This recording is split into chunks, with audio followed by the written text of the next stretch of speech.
Welcome to our YouTube channel. So, for today's video, we're going to show you how to multiply and divide a polynomials.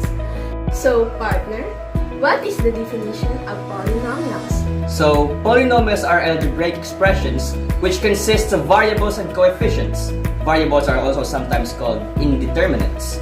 We can perform arithmetic operations such as addition, subtraction, multiplication, and also positive integer exponent for polynomial expressions, but not division of variables.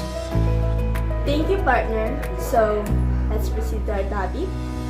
An example of a monomial would be the expression 2x cubed, or 2 the third, where x is the base, 2 is the coefficient of x, and 3 is the exponent.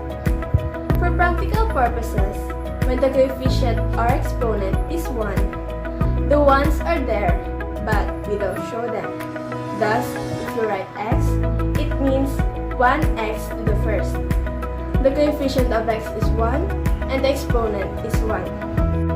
So let's start by multiplying monomials. Every time we multiply the coefficient of monomials, the number of front, the exponent of identical bases must be added. For example, 3x to the 4th power times 4x to the 5th power. Multiply the coefficient 3 and 4 and add the exponents 4 and 5. So the answer is 12x to the 9th. Now, if the bases are not the same, we may multiply the coefficient, but we cannot add the exponents. For example, 3x to the 4th times 4y to the 5th. Multiply 3 and 4, you can add 4 and 5. Notice that x's and y's remain separate. Another example.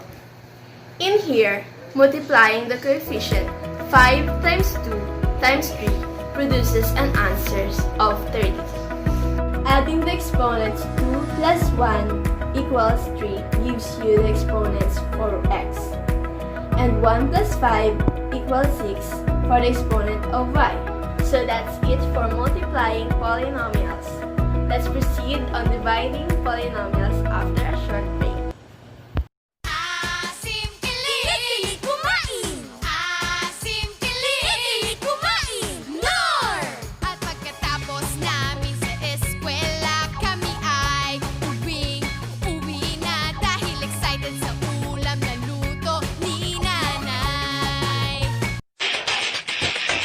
Sa umpisa pa lang, believe na agad sa... Yeah!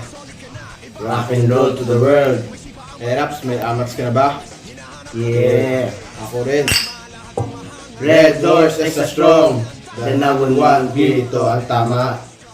Ito ang tama. Ito ang tama. Red horse extra strong. Ito ang tama. I used to feel insecure whenever I see someone with brunette straight hair. And people said that I should straighten my hair. After using this product, I realized that I should feel confident of what I have and I should not follow society's standard. When I was young, my hair is so natural. I don't feel it. After using this product, when I look at in the mirror, I feel so beautiful. I am amazed. They say my hair is so curly and bumpy, and because of that, it loses my self-confidence. But after using this product, I feel more beautiful and comfortable, and it gives me more confidence in facing other people. My hair, My hair, my hair, are say. Para kanino ka bumabangon? Bumabangon ako para sa aking mga pangarap at para na rin matulungan ko ang aking pamilya.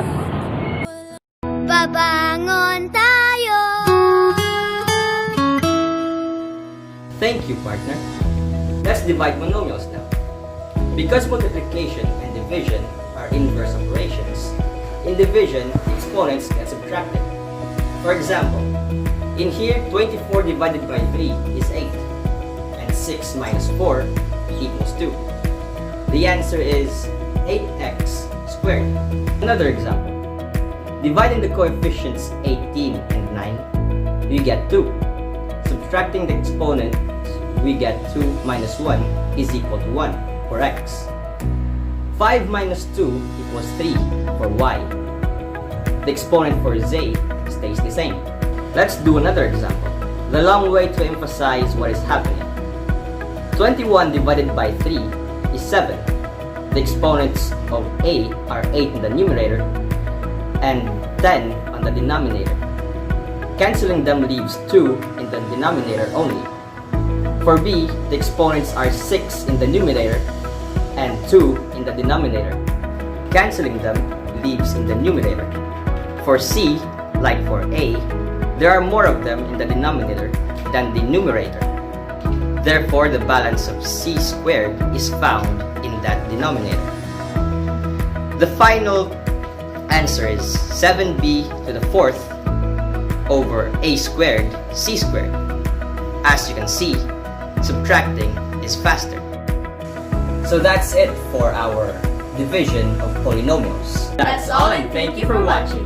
Don't forget to subscribe to our YouTube channel And click the notification bell for more upcoming videos and tutorials. Thank you, partner. Partner, so let's What is polynomials?